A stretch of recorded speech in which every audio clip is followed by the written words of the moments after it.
la violación por parte del artículo 260 del Código Civil del Estado de Jalisco al principio de igualdad y no discriminación en razón de orientación sexual de las personas, argumento que prácticamente solo es abordado en los párrafos 44 y 47 del proyecto. Con independencia de que la CNDH hace referencia en su demanda a varios derechos fundamentales, como el libre desarrollo de la personalidad y el derecho a la protección de la familia, el argumento central de la demanda es que la norma es inconstitucional porque establece una discriminación en razón de la orientación sexual de las personas. La mayor parte de la demanda está dedicada a demostrar que la norma impugnada viola el principio de igualdad y de no discriminación. En este sentido, considero respetuosamente que en el proyecto debería retomarse la doctrina jurisprudencial de la primera sala sobre los distintos temas que se plantean en la demanda, de tal manera que pudieran precisarse y desarrollarse los siguientes puntos. Primero, establecer la intensidad con la que debe realizarse el escrutinio sobre la constitucionalidad de la norma impugnada, que tendría que ser un escrutinio estricto. Segundo, realizar el test de igualdad de conformidad con el referido estándar. Tercero, complementar el desarrollo que se hace en el proyecto sobre el derecho de protección de la familia con la doctrina de la primera sala y de la Corte Interamericana sobre este tema, además de precisar que las parejas del mismo sexo tienen derecho a la protección de su vida familiar. Cuarto, reiterar la doctrina que reconoce que las personas homosexuales han sido un grupo históricamente discriminado. Quinto, destacar la exclusión de las parejas del mismo sexo del acceso al matrimonio constituye una doble discriminación. Y sexto, también debería fortalecerse la argumentación sobre la vulneración al libre desarrollo de la personalidad, retomando los precedentes de la primera sala y la metodología utilizada en estos para analizar vulneraciones a este derecho. Me referiré a cada uno de estos puntos. Primero, intensidad del escrutinio. En términos generales, considero que sobre el tema de la vulneración del principio de igualdad y no discriminación debería retomarse la amplia doctrina constitucional que ha elaborado la primera sala al estudiar impugnaciones muy similares a la presente, la cual ha sido establecida en múltiples asuntos, entre los que destacan los siguientes: amparo en revisión 581/2012, amparo en revisión 567 /2012, amparo en revisión 152 /2013, amparo en revisión 704 /2014 y amparo en revisión 735 /2014. Ahora bien, al tratarse de un tema de igualdad, por cuestionarse la distinción implícita que contiene el artículo impugnado entre parejas heterosexuales que pueden contraer matrimonio y parejas homosexuales que no pueden contraer matrimonio, debe determinarse la intensidad con la que se deberá realizar el escrutinio. En el caso concreto, debería establecerse que la norma comporta una distinción basada en una categoría sospechosa, como lo es la orientación sexual de las personas, y en consecuencia realizar un escrutinio estricto de la norma impugnada. Segundo, realización de un test de escrutinio estricto. De acuerdo con lo anterior, debería realizarse un test de escrutinio estricto para analizar la constitucionalidad del artículo 260 del Código Civil del Estado de Jalisco, de conformidad con la metodología utilizada en la primera sala. Primero, determinar si la norma persigue una finalidad constitucionalmente imperiosa. Segundo, establecer si la distinción impugnada está directamente conectada con la finalidad constitucional que persigue. Y tercero, verificar si la medida es la menos restrictiva posible. Desde mi punto de vista, una medida como la impugnada no supera la segunda grada del escrutinio estricto. Tercero, derecho a las parejas del mismo sexo a una vida familiar. En cuanto a la argumentación sobre los alcances del derecho a la protección de la familia, si bien considero que efectivamente la norma impugnada también viola este derecho fundamental, desde mi punto de vista el proyecto podría robustecerse, incluyendo tanto la doctrina elaborada por la primera sala sobre este tema, como los precedentes interamericanos invocados también por la propia sala en distintas sentencias.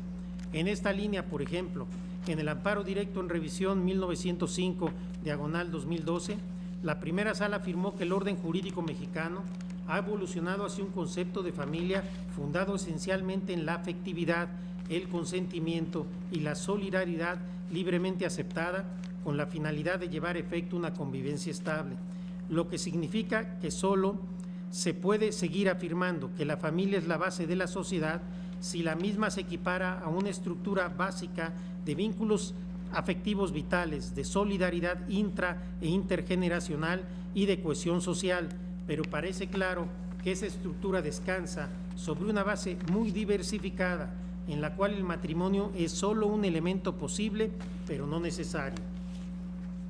En el caso de los precedentes interamericanos, por citar solo un ejemplo, en Atala Rifo y Niñas contra Chile, siguiendo el criterio de diversos organismos de derechos humanos creados por tratados, la Corte Interamericana explicó que no existe un modelo único de familia, de tal manera que la imposición de un concepto único de familia debe analizarse no solo como una posible injerencia arbitraria contra la vida privada, según el artículo 11.2 de la Convención Americana, sino también por el impacto que ello puede tener en el núcleo familiar a la luz del artículo 17.1 de dicha convención.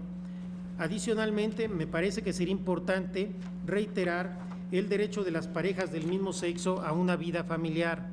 Al respecto, debería enfatizarse que las parejas del mismo sexo pueden adecuarse perfectamente a los fundamentos actuales de la institución matrimonial y más ampliamente a los de la familia, en la medida en que también mantienen relaciones comprometidas y estables. Al respecto, la primera sala ha sostenido que para todos los efectos relevantes, las parejas del mismo sexo se encuentran en una situación equivalente a las parejas heterosexuales, de tal manera que es totalmente injustificada su exclusión del matrimonio. Se ha señalado que la vida familiar de dos personas homosexuales no se limita a la vida en pareja, toda vez que la procreación y la crianza de menores no es un fenómeno incompatible con una orientación homosexual. Algunas parejas del mismo sexo que hacen vida familiar con menores procreados o adoptados por algunos de ellos, o parejas del mismo sexo que utilizan los medios derivados de los avances científicos para procrear con independencia de que se les permite el acceso al poder normativo para casarse. En relación con el tema de la adopción de menores por parejas del mismo sexo, hemos sostenido reiteradamente que una vez que se ha establecido que no existe razón constitucional para negar a las parejas del mismo sexo el acceso al matrimonio y que es discriminatorio crear una figura alternativa para ellas, debe considerarse que los matrimonios entre personas del mismo sexo tienen el derecho de ser considerados para adoptar en igualdad de condiciones que los matrimonios entre personas heterosexuales y cumpliendo con los requisitos pertinentes. En consecuencia, debe entenderse que la relación de dos personas del mismo sexo que hacen una vida de pareja constituye un tipo de vida familiar protegida por la Constitución y por la Convención Americana sobre Derechos Humanos. Cuarto, la discriminación histórica a las parejas del mismo sexo. Por otro lado, considero que también debería destacarse que la exclusión de las parejas del mismo sexo del régimen matrimonial se basa en prejuicios que históricamente han existido en su contra. La razón por la cual las parejas homosexuales no han gozado de la misma protección que las parejas heterosexuales no es por un descuido del legislador, sino por el legado de severos prejuicios que han existido tradicionalmente en su contra. La ausencia de los beneficios que el derecho asigna a la institución matrimonial es una consecuencia directa de la prolongada discriminación que ha existido hacia las parejas del mismo sexo por razón de su orientación sexual. Quinto, doble discriminación, exclusión de beneficios expresivos y tangibles. En este sentido, la primera sala ha sostenido que el derecho a casarse no solo comporta el derecho a tener acceso a los beneficios expresivos asociados al matrimonio, sino también al derecho a los beneficios materiales o tangibles que las leyes adscriben a la institución, tales como beneficios fiscales, beneficios de solidaridad, beneficios por causa de muerte de uno de los cónyuges, beneficios de propiedad, beneficios en la toma subrogada de decisiones médicas, beneficios migratorios para los cónyuges extranjeros, etc. En consecuencia, acceder al matrimonio implica en realidad tener un derecho a otros derechos, de los que son excluidas injustificadamente las parejas del mismo sexo cuando no tienen la posibilidad de contraer matrimonio. Si el matrimonio otorga a los cónyuges una gran cantidad de derechos, negarles a las parejas del mismo sexo los beneficios tangibles e intangibles que son accesibles a las personas heterosexuales a través del matrimonio, implica tratar a esas parejas como ciudadanos de segunda clase. En este sentido, no existe ninguna justificación racional para no darles todos los derechos fundamentales que les corresponden como individuos y al mismo tiempo otorgarles un conjunto incompleto de derechos cuando se conducen siguiendo su orientación sexual y se vinculan en relaciones estables de pareja. Así, la exclusión de las parejas del mismo sexo del régimen matrimonial se traduce en una doble discriminación. No solo se les priva de los beneficios expresivos del matrimonio, sino también se les excluye de los beneficios materiales o tangibles. Sexto, desarrollo al libre desarrollo de la personalidad. Finalmente, si bien comparto el argumento de que la norma impugnada vulnera el derecho al libre desarrollo de la personalidad, considero que debería reforzarse la argumentación para mostrar dos cosas. Primero, por un lado, ¿por qué se justifica sostener que la elección de la persona con la que se quiere contraer matrimonio con independencia de su sexo es una decisión amparada por el derecho al libre desarrollo de la personalidad? Y posteriormente, segundo, determinar si la norma impugnada es una medida que afecta en forma desproporcionada este derecho. En relación con el primer punto, podrían retomarse las consideraciones realizadas por la primera sala en la contradicción de tesis 73/2014, las cuales servirían para reforzar los alcances del derecho y en este sentido poder justificar de manera más robusta que en este caso concreto la elección de la persona con la que se quiere contraer matrimonio es una decisión que está amparada por el derecho al libre desarrollo de la personalidad. Más allá de la forma institucional que pueda adoptar en los distintos ordenamientos, ya sea como derecho fundamental o como un principio informador del orden jurídico, en el derecho comparado se ha entendido que el libre desarrollo de la personalidad otorga la posibilidad a cada individuo de determinar por sí mismo su proyecto vital, sin que el principio del Estado pueda interferir en estas decisiones, salvo para salvaguardar derechos similares de las demás personas. De esta manera, el libre desarrollo de la personalidad constituye la expresión jurídica del principio liberal de la autonomía de la persona, de acuerdo con el cual, al ser valiosa en sí misma la libre elección individual de planes de vida, el Estado, en principio, tiene prohibido interferir en la elección de estos, debiéndose limitar a diseñar instituciones que faciliten la persecución individual de estos planes de vida y la satisfacción de los ideales de virtud que cada uno elija, así como impedir la interferencia de otras personas en la persecución de estos planes de vida. De acuerdo con lo anterior, en mi opinión, elegir a la persona con la que se quiere contraer matrimonio, con independencia de cuál sea el sexo de esa persona, es una decisión que está amparada por el derecho al libre desarrollo de la personalidad, puesto que está relacionada con el plan de vida familiar que esa persona pretende materializar y se conecta de manera clara con el principio de autonomía de la persona, de tal manera que en principio el Estado solo podría interferir con ese derecho a través de una medida legislativa que cumpliera con el principio de proporcionalidad. De conformidad con lo manifestado, si se pretendiera analizar la disposición impugnada a la luz del desarrollo del derecho al libre desarrollo de la personalidad, como lo hace el proyecto, también debería realizarse un test de proporcionalidad, como se hizo en la contradicción de tesis 73/2014 ya citada, precedente en el que se analizó la constitucionalidad de los sistemas de disolución del vínculo matrimonial que exigen la prueba de una causal de divorcio, determinándose que estos constituyen una afectación desproporcionada al libre desarrollo de la personalidad. Considero que debería de realizarse un test en el que se analizara si la norma impugnada persigue un fin constitucional y si es idónea, necesaria y proporcional en sentido estricto. En este caso concreto, al igual que en el análisis de igualdad, me parece que la norma impugnada ni siquiera es idónea para alcanzar el fin constitucional de la medida, que sería la protección de las familias.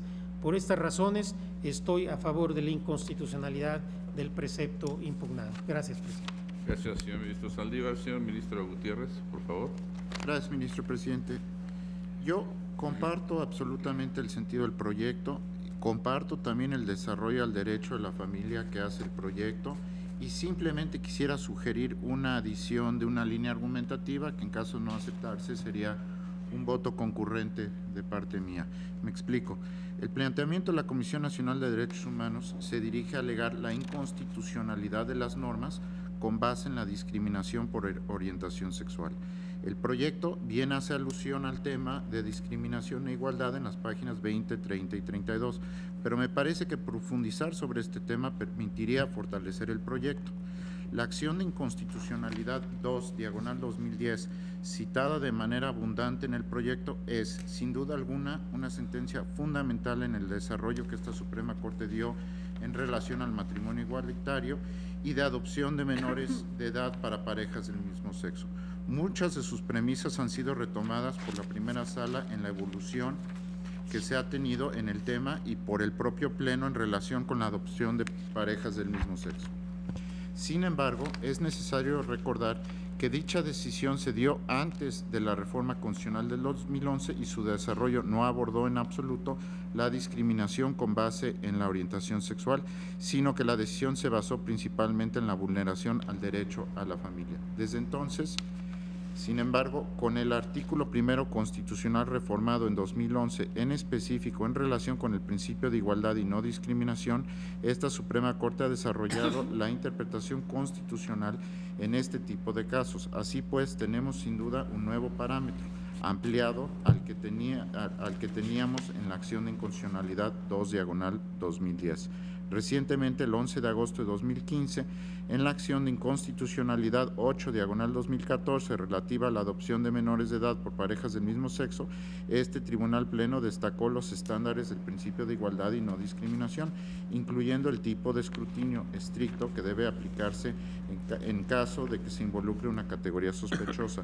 Reconozco que en aquella acción las particularidades del asunto analizado eran totalmente distintas y con otra integración de este Pleno. Pero lo que vale la pena rescatar fue la interpretación que este Pleno dio al artículo primero constitucional en relación con el principio de igualdad y no discriminación. De la versión estenográfica de dicha acción es claro que 9 ministros coincidieron en que se aplicaba el artículo primero constitucional en relación con la discriminación por categorías sospechosas.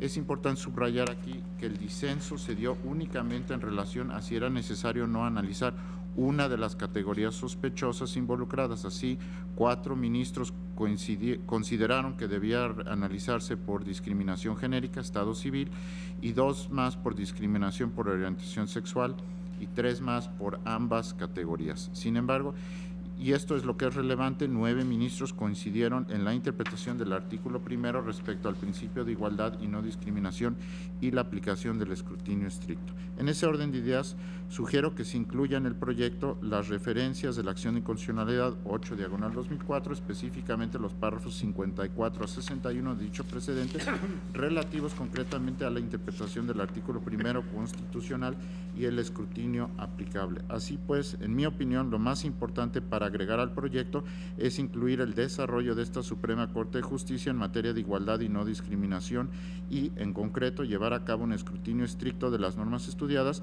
lo cual lleva necesariamente a la misma conclusión a la que llega el proyecto en cuanto a la inconstitucionalidad de las normas. Pero en este caso sería expresamente por el tema de discriminación planteado por la Comisión Nacional de Derechos Humanos y siguiendo nuestros precedentes y nuestra metodología en este tipo de asuntos. Hacer esto no afecta el desarrollo que hace el proyecto en cuanto al derecho a la familia y reconoce además los pasos claros que esta Corte ha dado en materia de igualdad y no discriminación a partir de la reforma constitucional del 2011. Finalmente, sugiero eliminar del proyecto la cita a la acción de inconstitucional 2/2010 en relación con otras figuras civiles, párrafos 32 y 33, así como la referencia a la igualdad ante la ley del hombre y la mujer, párrafo 36, pues no son temas que se discuten en esta ocasión y podrían generar confusión. Muchas gracias, presidente. Gracias, señor ministro Gutiérrez. Está a su consideración, señores ministros, señoras ministras. No hay alguna otra participación. Señor Ministro Medina Mora. Muchas gracias, señor presidente. Nuestra Constitución, en su artículo primero, último párrafo, establece la prohibición de toda discriminación que menoscabe los derechos y las libertades de las personas, motivada por origen étnico nacional, el género, la edad, las discapacidades, la condición social, las condiciones de salud, la religión, las opiniones, el estado civil, y a partir de la reforma de junio del 2011, como valor tutelado de manera expresa e indubitable las preferencias sexuales. Considero que debe declararse la invalidez de la porción normativa impugnada del artículo 260 del Código Civil del Estado de Jalisco y, por consecuencia, extender dicha declaratoria de invalidez a los artículos 258 y 267 bis del mismo ordenamiento en las porciones normativas que establece el proyecto, por contravenir los principios de igualdad y no discriminación. Sin embargo, me separo y aparto las consideraciones del proyecto que establecen que esta limitación al matrimonio de las parejas del mismo sexo viola los principios de dignidad y libre desarrollo de la personalidad al no compartir la construcción jurisprudencial que se ha hecho de los mismos. Desde mi perspectiva, la prohibición para el matrimonio entre personas del mismo sexo es una problemática que se centra exclusivamente en una condición de trato desigual, injustificado a las personas homosexuales. El Tribunal Pleno ha distinguido en jurisprudencia que en los problemas de igualdad y discriminación resulta necesario determinar si se está frente a una distinción respecto de personas que se funda en alguna de las categorías sospechosas contempladas en el artículo primero de la Constitución General, tales como el origen étnico, orientación sexual o religión, para poder aplicar un escrutinio estricto. Considero que no existe un test genérico de proporcionalidad que pueda ser aplicado indistintamente a cualquier problema de constitucionalidad. Desde mi perspectiva, un estándar de revisión no debe tener ningún cariz ideológico o político en sí mismo, ya que se entiende que la carga argumentativa del juez constitucional reside en definir la racionalidad para su uso y el resultado esperado en función a lo que considera la Constitución y el Estado de Derecho. Así, es necesario considerar la naturaleza del derecho afectado a efecto de determinar su regulación a nivel constitucional, incluyendo la existencia de restricciones o condicionantes expresas en el texto constitucional. En el caso concreto, estimo que estamos frente a una figura del Estado civil que excluye a las personas por su orientación sexual, diferenciación que se basa en una categoría calificada por este Tribunal Pleno como sospechosa a nivel constitucional y que debe ser analizada de conformidad con un estándar de escrutinio estricto. Por consecuencia, toda diferenciación que parta de una categoría sospechosa debe fundarse en un fin estatal que sea imperativo y no solamente aceptable, debe ser idónea para este fin y además debe ser proporcional.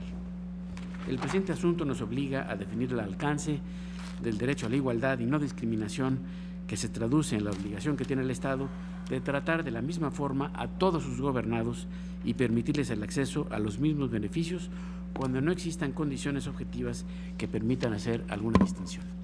Considero que en este caso la limitación del acceso al matrimonio a parejas heterosexuales no cumple con un fin estatal imperativo, toda vez que no existe razón alguna que justifique la exclusión de las relaciones homosexuales de la posibilidad de acceder al matrimonio como aplicación directa del precepto constitucional. El derecho a constituir una familia mediante el matrimonio no pasa forzosamente por la procreación o creación de relaciones paterno-filiales, tal y como lo sostuvo este Tribunal Pleno al resolver la acción de inconstitucionalidad 2/2010. En este sentido, el matrimonio es una figura asociativa que permite la formación de núcleos de familia que solamente se encuentra sujeta a la voluntad de dos individuos de generar, mediante el reconocimiento del Estado, una relación estable que conlleva diversos derechos y obligaciones. La orientación sexual de una persona no preconfigura una condición que en sí misma pueda limitar el acceso a la posibilidad de generar una familia mediante el matrimonio, al ser una cuestión ajena a la posibilidad de dos personas de hacer una vida en común. Por definición constitucional expresa, La orientación sexual de las personas no es ni puede ser una razón que por sí sola permita excluir a los individuos para acceder a un reconocimiento y protección estatal de las relaciones estables de pareja. Por lo tanto, limitar el acceso a la institución del matrimonio solamente a parejas heterosexuales genera una exclusión de las parejas homosexuales en función específicamente de su orientación sexual, lo que constituye una discriminación basada en una animosidad respecto de un grupo definido que no tiene cabida en nuestro orden constitucional por disposición expresa, como lo señalé claramente a partir de la reforma de junio del 2011. Es por lo anterior que estimo que el precepto reclamado es inconstitucional y debe declararse su invalidez, así como la invalidez por extensión de los demás artículos que limitan el matrimonio a una relación heterosexual. Gracias, presidente. Gracias, señor ministro Medina Mora. Señor ministro Lainez. Muchas gracias, Mr. Presidente. Únicamente para manifestar mi voto a favor del proyecto, fundamentalmente porque en mi punto de vista el pilar del proyecto recoge la argumentación relativa a que no puede discriminarse conforme a los preceptos constitucionales, artículo primero, último párrafo, y artículo cuarto, primer párrafo de nuestra Constitución. Y fundamentalmente basándome en la jurisprudencia, porque además comparto en su integralidad 46-2015 de la primera sala de este máximo tribunal, en cuanto a que en el orden jurídico mexicano existe una gran cantidad de beneficios económicos y no económicos asociados al matrimonio. Y yo diría ya más que beneficios, son derechos que se generan de manera inmediata una vez que se ha celebrado el matrimonio, como ciertos beneficios fiscales, como ciertas deducciones, como los beneficios de solidaridad social, insisto que para mí más bien son derechos que están establecidos en la ley del Seguro Social en las leyes relativas a la seguridad social en general, o los beneficios de propiedad, en fin, todos los que se mencionan en esta jurisprudencia. Y solo recordar que ya, pero solo a manera de un mayor abundamiento, la Corte Interamericana, en su opinión consultiva 18-2013, ha señalado que el derecho a la no discriminación es una norma imperativa de derecho internacional aceptado por la comunidad internacional en su conjunto, el jus cogens, en principio que señala que, el principio de igualdad ante la ley, igual protección ante la ley, no discriminación, pertenece a este tipo de derecho, por lo tanto no admite ningún trato discriminatorio en perjuicio de ninguna persona. Es cuanto. Gracias, señor ministro Lainez. Señora ministra Piña, por favor. Sí, gracias, señor presidente. He manifestado públicamente en diversas oportunidades mi compromiso con un modelo de justicia constitucional que tiene como uno de sus ejes fundamentales el de garantizar la vigencia de los derechos humanos reconocidos por la Constitución, entre los que destacan el derecho a la dignidad de las personas, el derecho a la autonomía personal, a la igualdad y a la no discriminación. A menudo, el cumplimiento de este deber requiere poner límites al poder público, incluido, por supuesto, al poder legislativo elegido democráticamente, porque el artículo primero constitucional impone a todas las autoridades del país, sin excepción, el deber de promover, respetar, proteger y garantizar los derechos humanos. Así, el poder de legislar de las mayorías legislativas debe ejercerse dentro de los confines marcados por los derechos humanos reconocidos en nuestra Constitución. El último párrafo del artículo primero de la Constitución mexicana prohíbe toda discriminación que atente contra la dignidad humana, entre las que destaca la discriminación motivada por preferencias sexuales. Es decir, el Estado mexicano tiene vedado, en principio, imponer cargas u otorgar beneficios y, en general, diseñar instituciones sociales con base en la orientación sexual de las personas. Nuestra Constitución también garantiza el derecho humano a la autonomía o al libre desarrollo de la personalidad que consiste en el derecho a elegir libremente y materializar un plan de vida teniendo como límite el respeto a los derechos de los demás. Este derecho humano impone al Estado mexicano, entre otros deberes, el de diseñar instituciones sociales que no solo no entorpezcan el libre desarrollo de la personalidad, sino que lo faciliten y maximicen. Una de estas herramientas jurídicas es el matrimonio. Por lo tanto, el matrimonio como institución jurídica debe ser entendido en clave constitucional a la luz de los derechos fundamentales y atendiendo a la realidad social imperante. En este sentido, el matrimonio constituye una herramienta legal a disposición de las personas que decidan utilizarla para facilitarles la realización de un plan de vida. Así es, la mayoría de las personas adultas contemplan como parte central de su proyecto de vida el unirse a otra persona para formar una comunidad de vida basada en el consentimiento, la solidaridad y el apoyo mutuos, así como en la existencia de vínculos afectivos y sexuales. La realización de una vida en común es la finalidad principal de este tipo de relaciones, entre otras razones, porque en las circunstancias actuales la procreación no parece una necesidad social apremiante que requiera de un estímulo especial, pero incluso si este fuera el caso, es difícil sostener que el matrimonio tenga una conexión instrumental particularmente intensa con la procreación, pero además existen parejas heterosexuales que por diversos motivos deciden no procrear o que tienen un impedimento biológico para hacerlo y que, sin embargo, conciben la vida en común bajo los parámetros del matrimonio como algo valioso, porque es un elemento importante de su autorrealización personal y no se advierte la existencia de razones de ningún tipo que justifiquen privar a estas parejas heterosexuales de los beneficios propios del matrimonio. En suma, lo que justifica la existencia de la institución del matrimonio es la protección jurídica de la realización de una vida en común con base en lazos de solidaridad, afecto y mutuo apoyo, mas no así la finalidad de procrear, ya que ésta tiene un carácter contingente que depende legítimamente de los eventuales deseos e intereses de los contrayentes o de sus condiciones biológicas. Este tipo de unión, en consecuencia, constituye uno de los intereses fundamentales de la mayoría de las personas, no solo de las de diferente sexo, sino también de personas del mismo sexo, pues es claro que ambos tipos de parejas pueden concebir como parte central de su autorrealización el llevar una vida en común bajo los parámetros mencionados, entre los que no cabe incluir como elemento necesario el de la procreación. El matrimonio es entonces una herramienta jurídica que facilita la concreción de esa parte del proyecto de vida de las personas que deseen hacer uso de tal herramienta. Brinda protección, reconocimiento y estabilidad jurídica a esa unión y genera derechos y obligaciones recíprocos legalmente protegidos que facilitan la materialización de esa vida en común.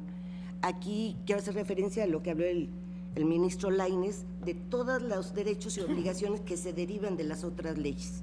No obstante, en nuestra cultura, tradicionalmente, el matrimonio había estado reservado a personas de diferente sexo, a un hombre y a una mujer, porque se le vinculaba con la procreación y también porque históricamente, es preciso decirlo, las personas homosexuales han sido víctimas de una feroz discriminación social.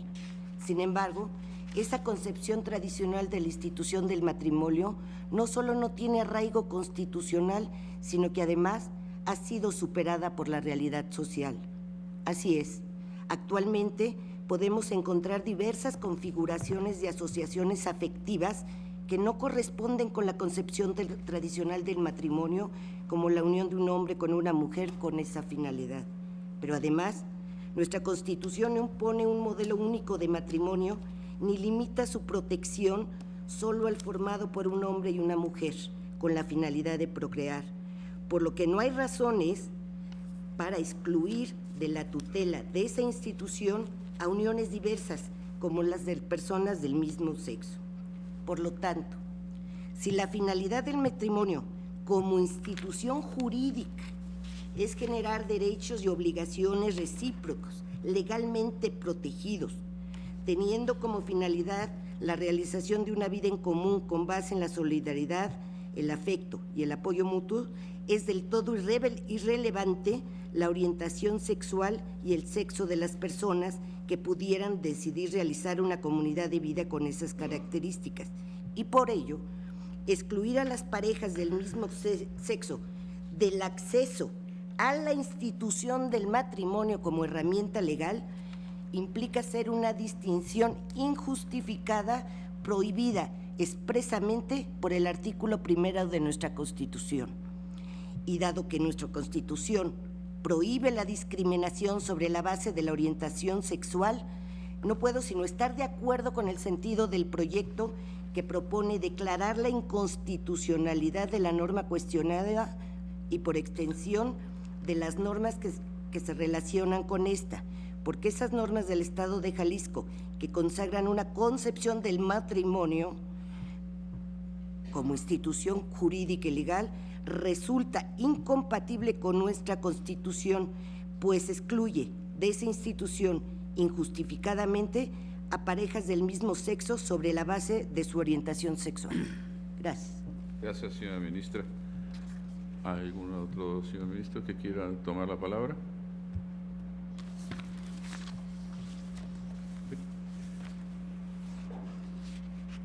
Ya me permitiré entonces comentar. Yo también estoy de acuerdo con el proyecto, desde luego que comparto los precedentes en que se ha participado en este pleno. Yo he participado, he dado mi voto también en este sentido, tanto en la legislación del Distrito Federal, que ahí, aunque tenía un parámetro diverso, ahí, por el contrario, a diferencia de aquí, se establecía la institución del matrimonio entre personas del mismo sexo.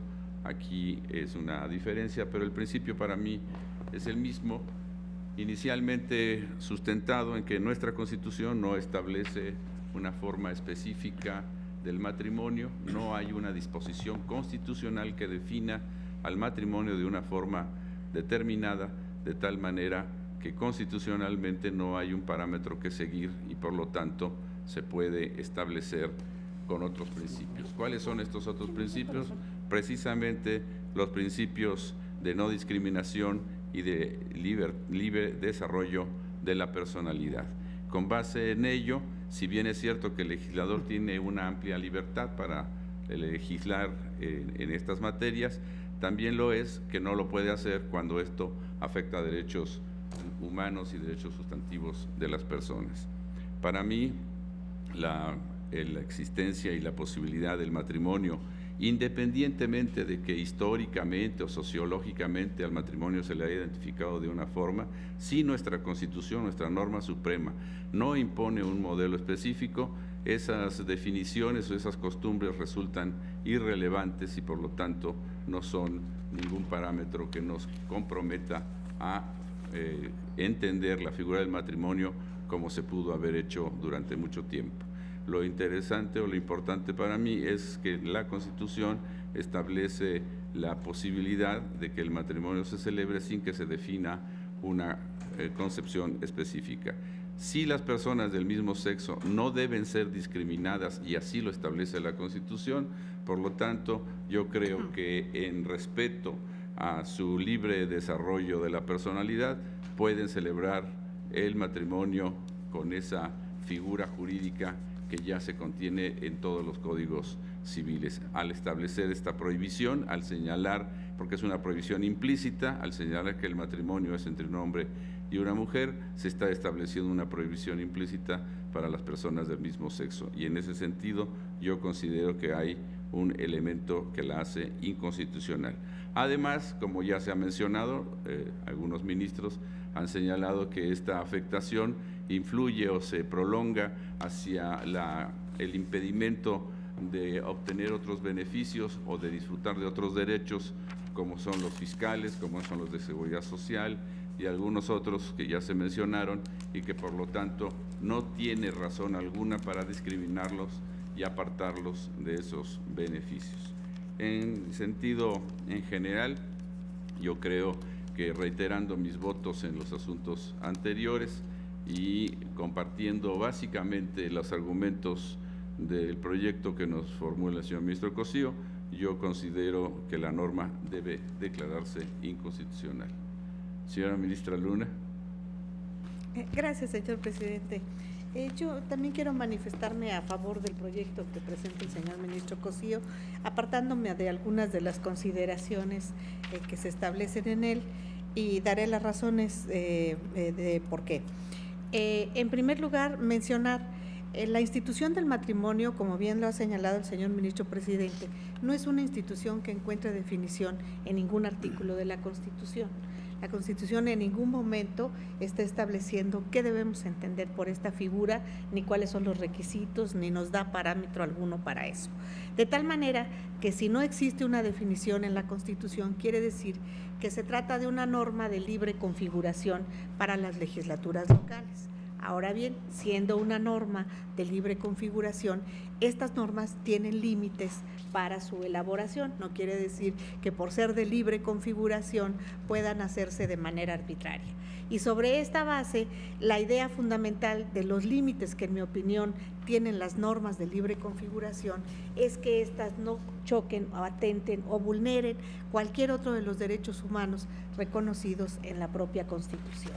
En el caso concreto, el artículo 260 del Código Civil del Estado de Jalisco, lo que determina es, para contraer matrimonio, el hombre y la mujer necesitan contar con cuando menos 18 años de edad. Aquí no nos está diciendo de manera específica que el matrimonio debe de ser entre hombre y mujer. Sin embargo, el sentido de lectura que se le da a esta norma es, en principio, de que se está refiriendo a un matrimonio entre un hombre y una mujer. ¿Y esto qué quiere decir? Que de alguna manera está eliminando dentro de esta posibilidad o dentro de esta institución la posibilidad de que personas del mismo sexo puedan contraer matrimonio. Si esto se advierte de la simple lectura del artículo que estamos analizando, pues quiere decir que existe una discriminación en términos de lo establecido por el artículo 1 y por el artículo 4 constitucional. En el asunto al que ya también habían hecho mención varios de los señores ministros, que este pleno discutió una situación semejante en una legislación del gobierno del Distrito Federal, bueno, ahora ya no, de la próxima Ciudad de México. Lo cierto es que ya habíamos manifestado, y me señalo como algunos de los que ya había expresado mi conformidad con esta determinación, en el sentido de que no podemos aceptar que una norma resulte discriminatoria. Y en este caso, en mi opinión, lo es total y absolutamente, con las reformas que con posterioridad se dieron a la Constitución, concretamente al artículo 1 constitucional, en la que se adiciona además discriminación por género, se discriminación por razón de preferencias sexuales, y además se relacionan las del Estado civil. Entonces quiere decir que cualquier forma de discriminación, aunque no lo dijera la Constitución, yo creo que estaba perfectamente consignado desde el texto anterior, ahora de manera más clara, de manera más precisa, el constituyente permanente está determinando incluso ejemplos específicos de lo que considera formas de discriminación, y entre ellas estas que hemos mencionado. Por estas razones, yo me reitero en lo que ya había sido mi votación en aquel otro asunto, en el sentido de que sí existe una violación tanto al artículo 1 constitucional por discriminación, como al artículo 4, que de alguna manera está protegiendo el desarrollo de la familia, y que si sentimos que esta es la base de nuestra sociedad y la limitamos exclusivamente a la formación entre personas de diferente sexo, no en personas de un mismo sexo, pues quiere decir que estamos de alguna manera vulnerando lo establecido en nuestra propia Constitución.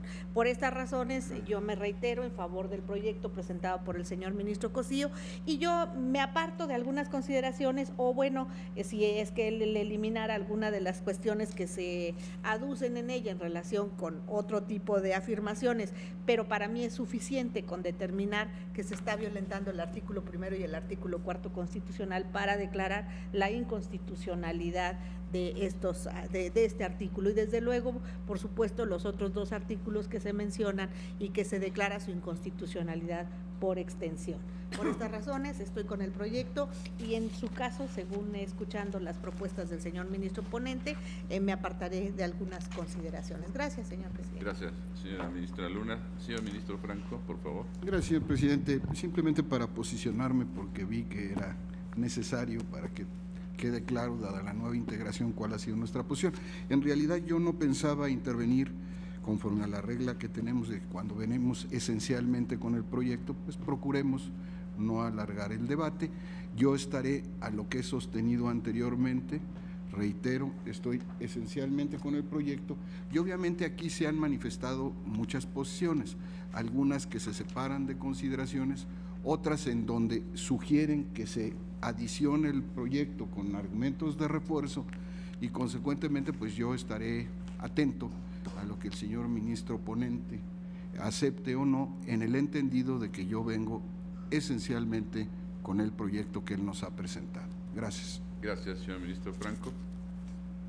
A su consideración, señor ministro. Señor ministro Pardo, por favor. Gracias, señor presidente. De manera muy breve, yo reiteraré la postura que he sostenido en la primera sala en relación con esta misma temática y la cual se ha abordado a propósito de algunos juicios de amparo que se han promovido en contra de disposiciones similares a la que ahora se impugna en distintas entidades federativas. Yo en la sala, en algunos casos, porque en otros he sostenido que no se acredita debidamente el interés jurídico de los quejosos, porque se trata de normas que requieren de un acto de aplicación específico. Esa reserva, desde luego, no la tengo en el presente caso, que se trata de una acción de inconstitucionalidad y, desde luego, partiendo de la base de la violación al artículo primero por el tema de la no discriminación y, desde luego, en relación con el artículo cuarto, en la medida en que se ha considerado que estos preceptos que establecen que el matrimonio únicamente puede darse entre un hombre y una mujer, acogen un modelo único de familia o de matrimonio que desde luego no está previsto ni señalado en la Constitución ni en ningún otro tipo de documento internacional. Así es que partiendo de esta base, yo comparto el sentido del proyecto porque, insisto, recoge de manera esencial el criterio que se ha establecido en algunos precedentes, tanto en este Tribunal Pleno como en la primera sala de la Suprema Corte de Justicia de la Nación. Por tanto, mi voto será a favor del proyecto y, desde luego, reservándome un voto concurrente una vez que podamos tener a la vista el engrose respectivo. Gracias, señor presidente. Gracias, señor ministro Pardo. Señor ministro Pérez Dayán. Gracias, señor presidente. En esta suerte de posicionamientos expreso estar total y absolutamente convencido de las consideraciones que se establecen en el proyecto. Desde luego entiendo, como lo venimos discutiendo con este propio asunto de sesiones pasadas, es importante para mí recordar que la razón por la que esta acción de inconstitucionalidad es conocida por este Tribunal Pleno surge a propósito de una modificación legal cuya esencia no era variar la concepción de matrimonio que legislativamente estableció el Congreso del Estado de Jalisco, sino a propósito de la modificación en cuanto a los años para contraer este compromiso. Y esto lo traigo a conocimiento en la medida en que aquí las voces han sido concurrentes en entender que un nuevo orden constitucional ha modificado severamente la concepción de los derechos humanos en estas latitudes. Particularmente, la reforma de 2011 le ha dado al órgano garante de su vigencia, esto es, a esta Suprema Corte de Justicia de la Nación, nuevas herramientas de contraste para poder acceder a una justicia más igualitaria, al reconocimiento de un orden jurídico más justo. Y precisamente en ese afán es que encuadro la finalidad de este proyecto. Evidentemente, el legislador, y creo en esto no equivocarme, ha construido un concepto desde hace, por lo menos en nuestro país, ya casi 200 años, entendiendo lo que para su momento era un matrimonio. Y este necesariamente derivaba de la esencia misma de la palabra. Matrimonio, del latín matrimonius, que tiene como esencia la palabra madre. frente a patrimonio, del latín patrimonius, que tiene como esencia y origen la palabra padre. De ahí la idea general, concebida por más de 15 siglos, sobre la base de que matrimonio proviene de esta fuente madre como esencia de una unión, frente a patrimonio padre referido a los bienes. La dinámica de la sociedad, el reconocimiento a nuevos modos y formas de vida y la realización de los ideales de cada persona ha llevado a que hoy los instrumentos con que se nos ha dotado desde la Carta Superior nos permitan evaluar algo que por tradición fue definido de una manera.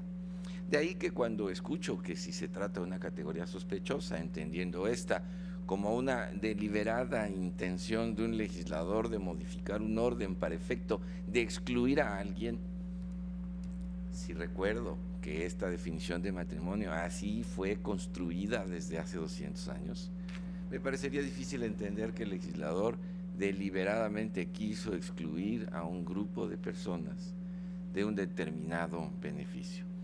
Que también pudiera cuestionarse que aún reconociendo un fenómeno que en esta circunstancia debe ser reconocido y regulado, pudiera reprochar a un legislador una falta de originalidad para encontrar una figura que lo describiera, o quizá hoy tratando de igualar una con otra sobre la base del aprovechamiento pragmático de todo lo que se ha construido sobre la base de los cónyuges y los matrimonios, cualquiera de las dos formas de entender me lleva a mí a que hoy el orden jurídico nacional, nuestra realidad y la interpretación moderna y dinámica que esta sociedad exige, me hace entender que la palabra matrimonio, a pesar de sus raíces ya muy arraigadas, justifica la unión legítima de una pareja, cualquiera que sea la orientación sexual de sus integrantes.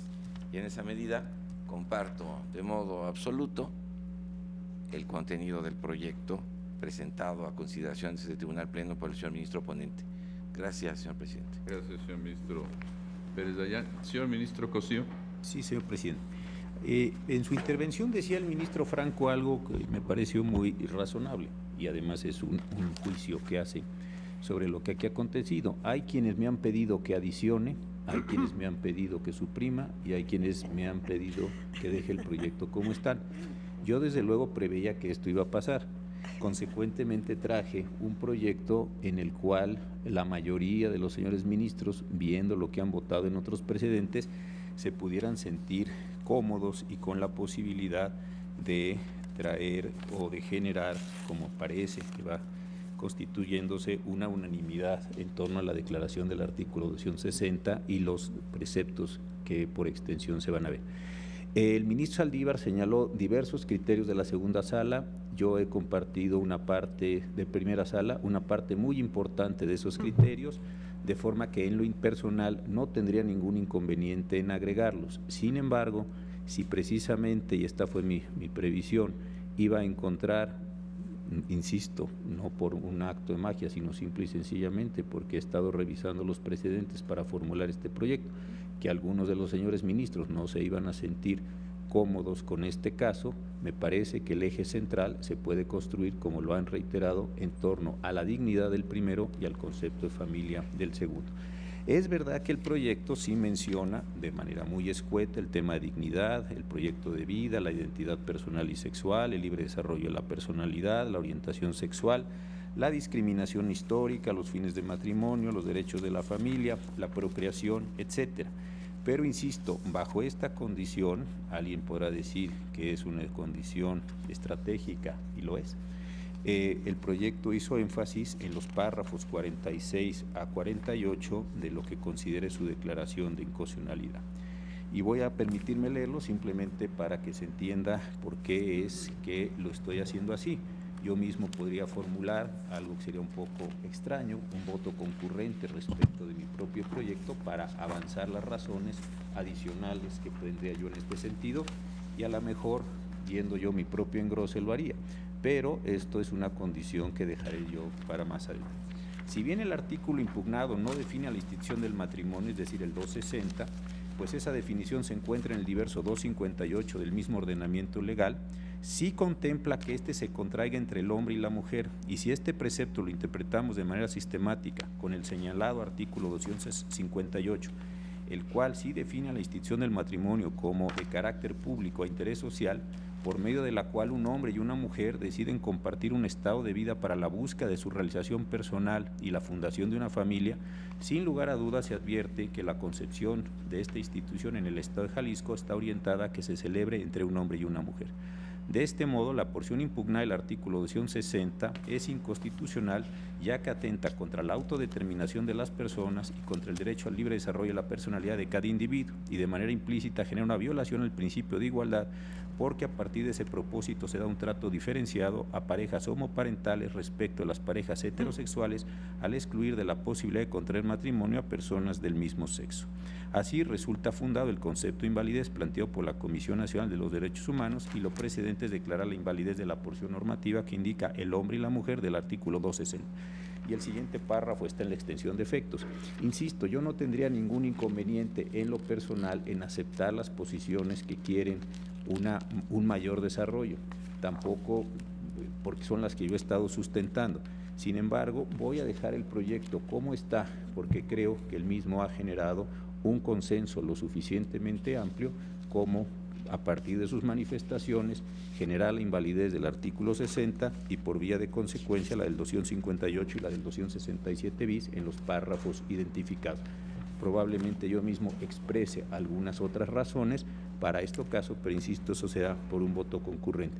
Sí quiero dejar claro, esto no es un problema de una necedad personal, sino que estoy tratando de encontrar un punto en el cual la mayoría o la totalidad, como parece ser, de ustedes se puedan sentir en la posibilidad de votar con el proyecto, y desde luego, y como no podría ser de otra forma, en la posibilidad que cada cual establezca su voto concurrente para maximizar o para minimizar su posición, que creo que es lo propio de un órgano con estas características. En ese sentido, señor presidente, agradeciendo los comentarios, voy a dejar el proyecto como está, dado el sentido de las manifestaciones que se han hecho. Muchas gracias. Gracias, señor ministro Cosío. Si no hay más participaciones, vamos a tomar la votación. Perdón, señor presidente, una aclaración, sí, si me permite. Nada más porque el ministro ponente lo mencionó. Estamos votando el fondo del asunto, es decir, las consideraciones que lo sostienen y los efectos, porque él, digamos, introdujo los dos temas. Entonces, me parece importante que sepamos si lo que estamos votando es el proyecto en sus consideraciones que nos acaba de decir que sostendría, o si estamos votando por los dos temas. Como generalmente lo hemos acostumbrado a los efectos, los votamos por separado. Yo creo que debemos considerarlo de esta manera así. Estamos votando respecto de las consideraciones de inconstitucionalidad que se nos plantearon, y a continuación veremos lo de los efectos y hacemos una votación específica al respecto. Tome la votación entonces en ese sentido, señor secretario. Señor ministro Gutiérrez Ortiz Mena. A favor del proyecto, apartándome expresamente los párrafos 32 y 33 y 36, y formulo voto concurrente. Señor ministro Cosío. ¿Con el proyecto también? Señor ministro Luna Ramos. Yo también estoy con el proyecto, me aparto de algunas consideraciones, haré voto concurrente. Señor ministro Franco González Salas. Con el proyecto. Señor ministro Saldívar Ledo de la Con el Rea. proyecto anuncio voto concurrente. Señor ministro Pardo Rebolledo. A favor del proyecto, con la reserva de voto en caso necesario.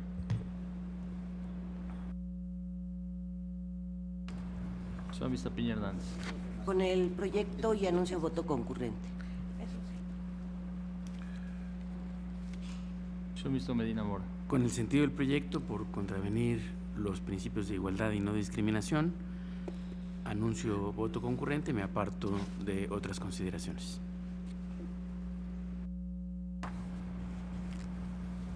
Señor ministro Lainez Potisek. Con el proyecto.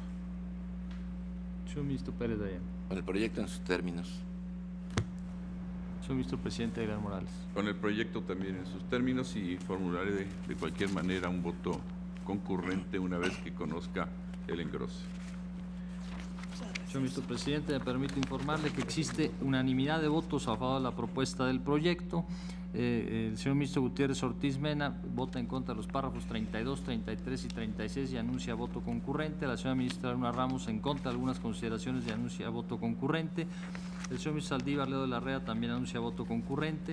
El señor ministro Pardo Rebolledo reserva para, en su caso, formular voto concurrente. La señora ministra Piña Hernández, al igual que el señor ministro Medina Mora, anuncian voto concurrente. El señor ministro Medina Mora también precisa los derechos fundamentales que estima violados y se aparta de algunas consideraciones. Y finalmente el señor ministro presidente Aguilar Morales reserva su derecho, en su caso, a formular voto concurrente. Bien, con esta votación queda entonces aprobada estas consideraciones en relación con la inconstitucionalidad de la norma impugnada. Y si nos hace favor el señor ministro Cosío de recordar los efectos que se proponen, incluyendo la invalidez por vía de consecuencia. Cómo no, señor presidente, estoy en la página 33 del proyecto y el párrafo 50 dice, y por vía de consecuencia, dados los argumentos que desde luego están presentados en el proyecto, se extiende dicha declaratoria de invalidez a los artículos 258 en la porción normativa que indica, y cito, un hombre y una mujer, fin de la cita, y 267 bis en la porción normativa que señala, y cito, el hombre y la mujer, fin de la cita, ambos del Código Civil del Estado de Jalisco. Está a su consideración, señores y señoras ministras. Señor ministro Franco. Presidente, yo estoy de acuerdo con la propuesta del proyecto, pero esto lo entiendo de que si hubiera cualquier otro artículo que implicara precisamente esta discriminación, deberá entenderse que se deberá aplicar conforme a lo que se está resolviendo por el Tribunal Pleno. Es una posición personal, entiendo y no quiero hacer ruido en este momento, ¿no?, con un tema tan delicado. En todo caso, yo en este punto presentaría un voto concurrente. Gracias. Señor ministro Cosío, respecto de la propuesta del ministro. Entiendo que son los artículos identificados con estos. Si por supuesto alguno de los señores ministros identificara una condición semejante en algún otro artículo, yo no tendría ningún inconveniente. De la revisión que se hizo de los artículos del Código Civil del Estado de Jalisco, estos son específicos. En lo personal creo que la extensión de efectos sí tiene que estar precisada. Consecuencias, si alguien en este momento identificara o solicitara que se hiciera extensivo a otros, yo no tendría desde luego ningún inconveniente, pero a mi parecer son los que tocan el tema en relación con lo que también son nuestros criterios de la extensión de los efectos. Por eso es que lo hemos limitado a estos dos preceptos, señor presidente. Pero entiendo la posición del ministro Franco porque la ha sostenido en este sentido. Sí, desde luego, en principio, como señala el ministro Franco, los artículos que sean contrarios a esta resolución o a estas consideraciones, pues deben ser también inconstitucionales. Sin embargo, para que lo podamos señalar como efectos concretos de esta resolución, tendríamos que identificarlos específicamente y señalarlos con esa claridad. De tal modo que está la propuesta entonces a consideración como se nos hace y la leyó el señor ministro Cosío. Si no hay observaciones, en votación económica la aprobamos. ¿Quiere tomar la palabra, señor ministro Franco? No, señor presidente. Muy bien. Gracias. Queda entonces aprobado también la cuestión de los efectos como se nos planteó. ¿Nos lee los resolutivos, señor secretario? Sí, señor ministro presidente. Primero, es procedente y fundada la presente acción de inconstitucionalidad promovida por la Comisión Nacional de los Derechos Humanos. Segundo, se declara la invalidez de la porción normativa que indica el hombre y la mujer del artículo 260 del Código Civil del Estado de Jalisco y por vía de consecuencia se extiende dicha declaratoria de invalidez a los artículos 258 en la porción normativa que indica un hombre y una mujer y 267 bis en la porción normativa que señala el hombre y la mujer también del Código Civil del Estado de Jalisco. Declaraciones de invalidez que surtirán sus efectos a partir de la notificación de estos puntos resolutivos al Congreso del Estado de Jalisco. Y tercero, publíquese esta resolución en el Diario Oficial de la Federación, en el Periódico Oficial del Estado de Jalisco y en el Semanario Judicial de la Federación y su Gaceta. A su consideración los resolutivos, señoras y señores ministros. Si no hay observaciones en votación económica, se aprueban. Quedan aprobados los resolutivos y con esto queda entonces aprobada la acción de inconstitucionalidad 28/2015. Vamos a un receso y regresamos en 15 minutos.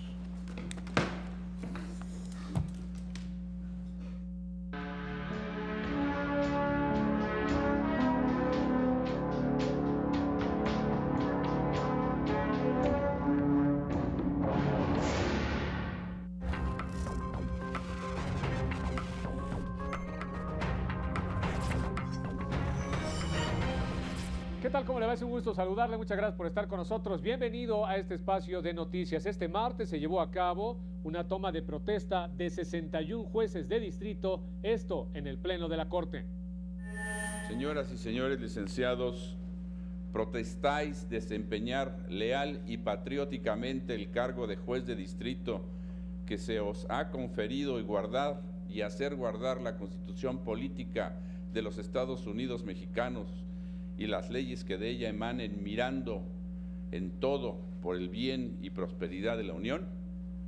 Sí, correcto. Si no lo hicieres así, la nación os lo demande. Felicidades.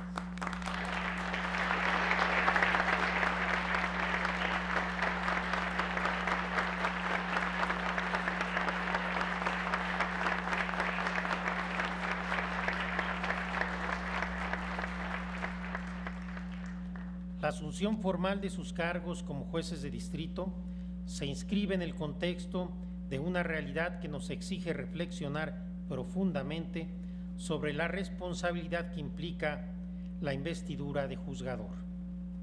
La situación que enfrenta nuestro país es compleja.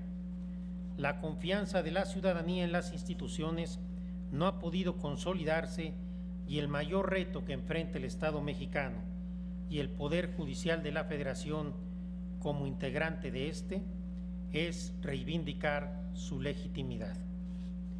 La legitimidad es el fundamento de la autoridad del juez, es el origen de la potestad que les ha sido otorgada para condenar o absolver a una persona o para defender la Constitución frente al poder público. Esta autoridad deriva, en principio, de los nombramientos que les han sido otorgados conforme a los procedimientos legales procedentes, pero se consolida paulatinamente con el reconocimiento social de su función, se gana día con día, haciendo realidad en sus vidas las cualidades de todo juzgador. La primera de ellas es la independencia. En un régimen de separación de poderes, fundado en el respeto al Estado de Derecho como regla suprema, el juzgador funda su legitimidad en la sumisión exclusiva a la Constitución y a la ley, y en la consiguiente resistencia frente a todas las presiones a las que puedan enfrentarse. La imparcialidad, por su parte, se refiere a la actuación neutral, serena, objetiva y reservada. Al juez imparcial no lo animan los prejuicios y su rectitud es evidente para todos, tanto en lo público como en lo privado.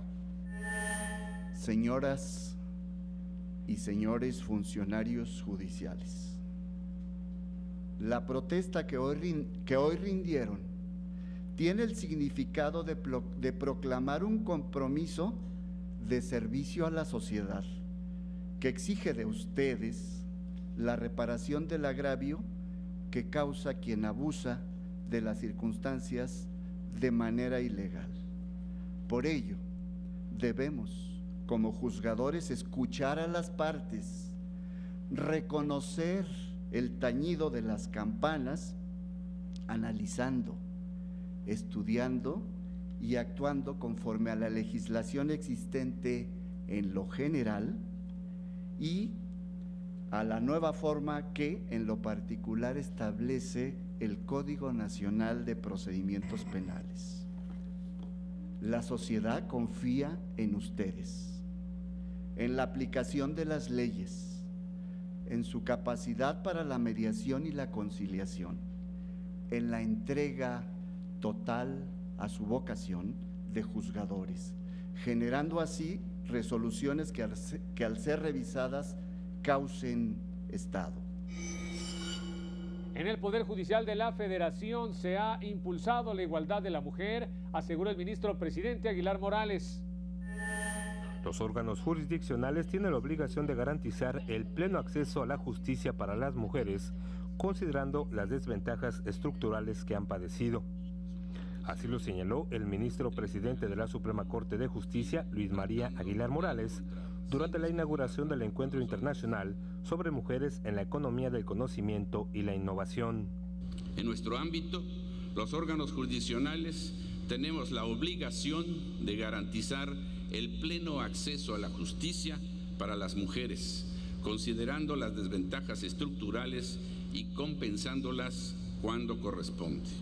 Tenemos claro, sin embargo, que no es tarea solo del derecho general las condiciones de igualdad, ya que hay cuestiones económicas, sociales y culturales que aún no se han podido modificar del todo y permanecen como frenos para la igualdad. En el Teatro José Peón Contreras, en Mérida, Yucatán, el ministro presidente aseguró que hay muchas mujeres en espacios del ámbito público, antes reservados solo para los hombres, pero hay aún pendientes y desigualdades profesionales que es necesario atender. Destacó el avance que se ha dado en el Poder Judicial de la Federación en ese sentido. En el Poder Judicial de la Federación hemos impulsado la igualdad de la mujer y la facilidad para acceder a los cargos de juez y magistrado federal. Lo hemos hecho favoreciendo, por ejemplo, la condición en donde van a ser adscritas, tomando en consideración su familia, su condición matrimonial o no. Dijo que la labor de este poder se centra en la protección de los derechos y que sería absurdo que no procurara el cuidado y la protección de los derechos de todas las mujeres. El Encuentro Internacional sobre Mujeres en la Economía del Conocimiento y la Innovación se realiza en el marco del centenario del primer Congreso Feminista que se llevó a cabo en este emblemático teatro de José Peón Contreras, donde hoy se busca impulsar la igualdad sustantiva de las mujeres.